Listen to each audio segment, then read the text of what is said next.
আসসালামু আলাইকুম রহমতুল্লাহ। সবাই কেমন আছেন? আশা করি সবাই ভালো আছেন। আমিও ভালো আছি আলহামদুলিল্লাহ।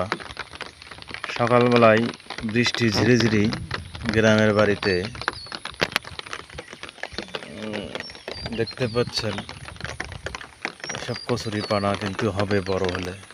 আর সুন্দর এরিয়া দেখানোর জন্য আসলাম। আর একটা কথা, গাইবান্ধা জেলা পলাশবাড়ি থানাতে কিন্তু গরুর চামড়া একেবারেই দাম ছিল না, 100 টাকা 200 টাকা, মানে দাম বুঝা যে গরু 80,000 টাকা ওই গরুর চামড়া 200 টাকা।